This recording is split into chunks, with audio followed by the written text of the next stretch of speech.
So we now have the race of Molesey Boat Club versus Tideway Scullers in the Britannia Cup. That's for fours, and you may see the little cots lying down steering in the front of the boat. Molesey Boat Club are on the left of the screen on what's known as the Berkshire station, and Tideway Scullers with their very distinctive yellow and red blades are on the Buck station on the right of the screen. And these very few tense moments before the start, Henley. Yeah, they'll be just focusing now on that first stroke, then the second stroke, then the third, and really not thinking about the rest of the course. See the Cox has got his hand up in both boats, just saying they're not quite straight, they're not quite ready, signalling to the umpire. You can see the Tideway Scullers boat on the right, just straightening up on the line there. And that's a wonderful shot there, isn't it, Martin? I'm sure you've been in this position a lot of times. Yeah, and gives you real goosebumps, and it's great to see that both crews got off to a clean start. It's very interesting to see the crew on the Buckinghamshire station, that's on the right of your screen, just maybe come over a little bit closer to their opposition on the Berkshire. We're looking at Molesey on the Berkshire as they wind through the gears up to their maximum speed. How do you read that takeoff, Annie?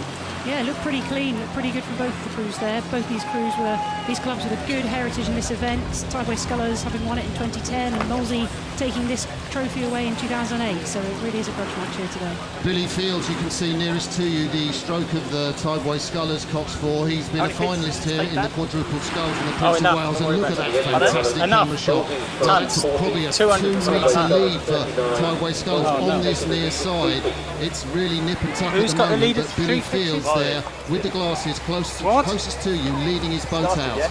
Yeah, there they are. This is the true joy of match racing. Molesey you can see these two crews are stroke for stroke. Just saw a few glances across. It doesn't look like it's from here. They're quite close to this edge.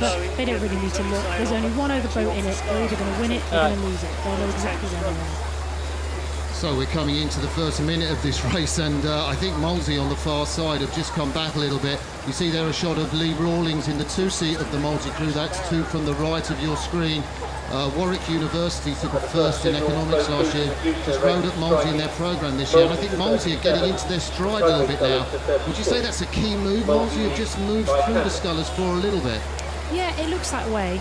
It's important to remember the first minute or so of the race is very anaerobic. You're just sprinting, your body's just functioning without really thinking too much about it. And then the next section is key. It's where the crews will settle down, they'll find their race rhythm, and the body will start working much more aerobically, using the oxygen and red blood cells moving around the body. So this is the moment that you really almost put your boat into fifth gear, put the accelerator down and just see what happens. And it looks like Molesey have really got an edge there, every single stroke moving away. So there's a shot just two from the front of the screen. Dan Dalmao actually trying for Brazil in their Olympic squad. The guy with the moustache and the beard is rowing behind Billy Fields and Richard Chambers. There's a shot from Great Canada in the 40 minutes, around about the halfway mark of the Molesey crew. I think they're going through one of the first key checkpoints on the Henley course. It's the barrier. It's a little gate that you go through if you're going up the bank. And I think those crews are absolutely dead level at the moment, Henry. This is shaping up to a real great race here. Cox scores, really traditional event here, really classic racing. In fact, a boat with which you're very familiar, Martin, having won the Olympics in 1984 in this very boat. No longer in the Olympic programme, but still at club level, this is one of the key boats that people want to win. Absolutely, and I have to say that I'm very nervous about this race. Tideway Scullers is my son's club, and I've got great affiliation with them. Of course, Molesey is my club too. So the heart rate is even higher than it would be. I think Scullers look very smooth, coached by Tom Gale, of course, the former British international. They've been doing their training down in Breve, as they do before they come into the big season rowing. And as they come through to the 4-lead halfway checkpoint, it looks like Molesey have a few feet lead on the far side over Tideway Scullers. If that. Oh, that is close though. That is really close. So Annie, as we come through to that halfway checkpoint with Tideway Scullers, it looks like just a 2 or 3 feet lead. These are the Molesey boys. What's going through their heads at the moment? I mean, they've worked to try and get a lead. It hasn't happened. What are the tactics that both crews are going to adopt? I think in every race, you always go out thinking this is going to be a race to the last stroke. If we have to win up the last stroke, it takes that long, that's fine, we can do it. Mentally, you have to prepare yourself for this going the whole way. And if this race does go the whole way, it's going to be incredibly painful for the guys because there's nowhere to hide. Match racing, it's one-on-one, you're either a front. Once you're behind, the game's pretty much over. The other crew's going to wash you down, there's going to be a lot of bounce in the water.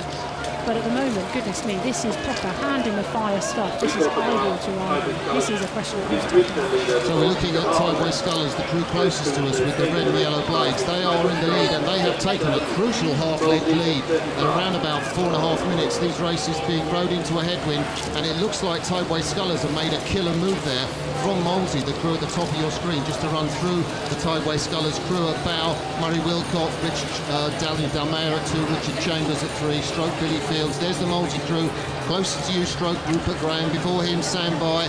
Then it's Lee Rawlings at 2, and in the bow, Andy Warren and Eleanor Willits Cox. And of course, Ruada McPhee, the Tideway Scullers Cox. And Scullers have made a crucial lead with what, probably about 2.5, 3 minutes left of this race, Annie. Yeah, this is a wonderful shot though. You can just see the joy of match racing from this view. You know, these are two crews going toe to toe, and just looking at the faces of the Tideway Scullers crew versus what we just saw in the Molesey crew there, you know, the guys are looking much more composed, feeling much more confident now, and I'll be surprised if Molesey can come back from this, but of course anything can happen. It's a slow race, it's a cock sport, it's a heavy boat, and it's a headwind.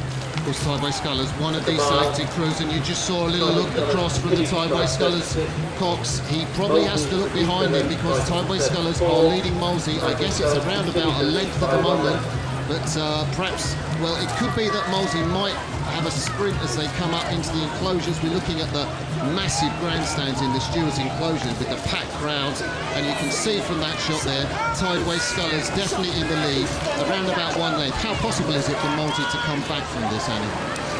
Anything can happen in sport, anything can happen at all, particularly this Scullers crew. They could make a mistake, they could drop a more. But at the moment, you know, if you're a betting person, you put your money on Scullers. Well, we have seen at least 2 oar blades drop off because of the high temperatures. Neither of these crews are using the particular blades that had the problem, but Billy Fields, he stroked that beautifully as he comes down, real calm under pressure. His face, you couldn't really tell the immense effort he's pushing in on it. Yeah, and that's the key to a great rower, is that particularly at the stroke, you want someone who's just going to keep going like a train. Really isn't going to worry, going to stress about anything. He's just going to keep pumping out those strokes for metre after metre after metre, right down this 2,112-metre course. So we're coming into the finish. You can hear the crowds applauding the stewards' enclosure behind the umpires' launch, with umpire Mike Williams at the centre of that launch, looking out to see that both crews keep on the fair course. And Tideway Scullers, if anything, are moving fractionally away from Molesey. I would say that lead is just over a length, Annie. As they come along the enclosures, there's probably something like 45, 50 seconds to go, and they've got clear water. And it's really all or nothing now for the men in black from Molesey Boat Club. I'm guessing Molesey's going to be throwing everything at it at this moment, still trying to put pressure on Scullers. They can get to within a length, they can still put pressure on them, might force them to make a mistake. And for Scullers, they're just going to be holding on, holding on, holding on. So there is Tideway Scullers cross the line just over a length and a half ahead of Molesey, who are going to be desperately disappointed. There'll be elation in the Tideway Scullers boat. That's Murray Wilcox, Dan Domayo, the Brazilian, Richard Chambers, and then William Fields at stroke. Great result. The result of that meeting of the Britannia Scullers Cup, the Tideway Scullers saw the Molesey Boat Club by a length and a half, tied at 7 minutes 16 seconds.